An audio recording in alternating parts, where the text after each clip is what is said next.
नमस्कार मित्रांनो, स्वागत आहे तुमचं आताच्या ब्रेकिंग न्यूजमध्ये। मित्रांनो, भारतामध्ये इलेक्ट्रिक वाहनांचा वाढता ट्रेंड पाहता टाटा मोटर्सने त्यांच्या प्रसिद्ध एसयूव्ही हॅरियरचा इलेक्ट्रिक अवतार टाटा हॅरियर ईव्ही लॉन्च करण्याची तयारी सुरू केली। ही गाडी 500 किलोमीटरपेक्षा जास्त ड्रायव्हिंग रेंज देईल आणि प्रगत तंत्रज्ञानासह असेल, त्यामुळे ती भारतीय ईव्ही मार्केटमध्ये एक महत्त्वाचा टप्पा ठरणार आहे।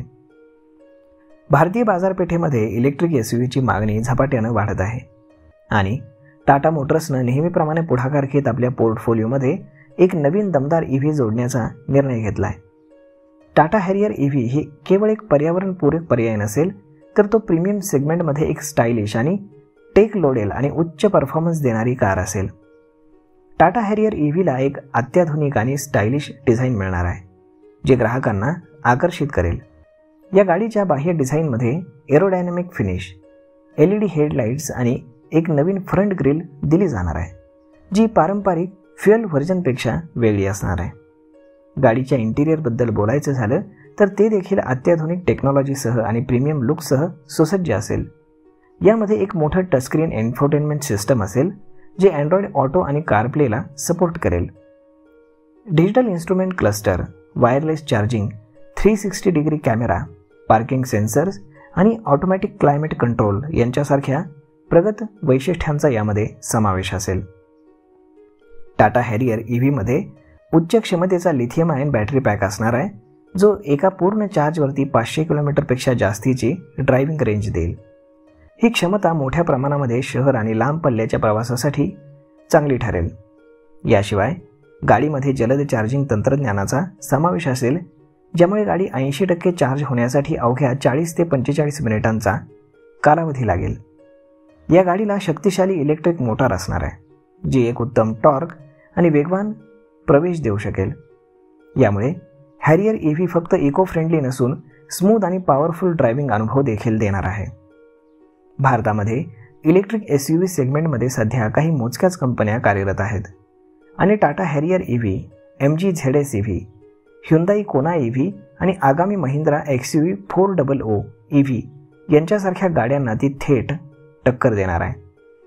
सध्या बाजारामध्ये उपलब्ध असलेल्या ईव्ही गाड्यांपैकी MG ZS ईव्ही ही 461 किलोमीटर रेंजसह 22 लाखांच्या किमतीमध्ये उपलब्ध आहे, तर ह्युंदाई कोना ईव्ही ही 452 किलोमीटरच्या रेंजसह 24 लाखांच्या किमतीमध्ये येते। टाटा हॅरियर ईव्ही त्यांच्यापेक्षा जास्त रेंज देण्यासाठी सक्षम असेल आणि भारतीय ग्राहकांच्या गरजा लक्षात घेऊन तिची किंमत ही 20 ते 25 लाखांच्या दरम्यान असेल, अशी अपेक्षा केली जाते।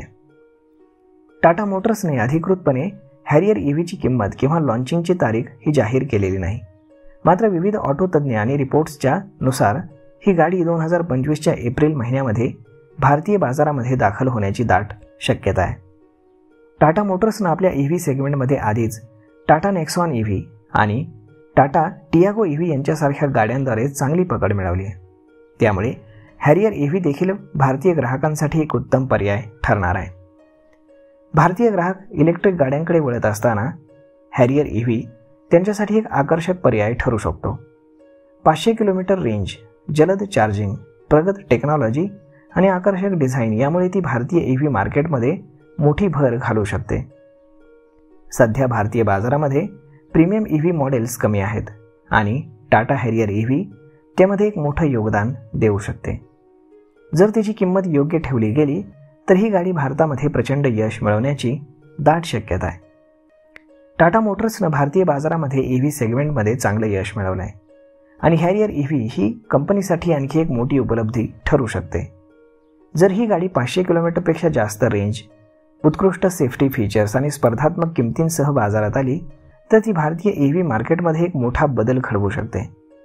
भारतीय ग्राहक आता इलेक्ट्रिक गाड्यांकडे वळत आहेत आणि जर टाटा मोटर्सने हॅरियर ईव्हीची किंमत योग्य ठेवली आणि उत्तम फीचर्स दिले तर ही गाडी महिंद्रा, MG आणि ह्युंदाई सारख्या ब्रँड्सना देखील टक्कर देऊ शकते।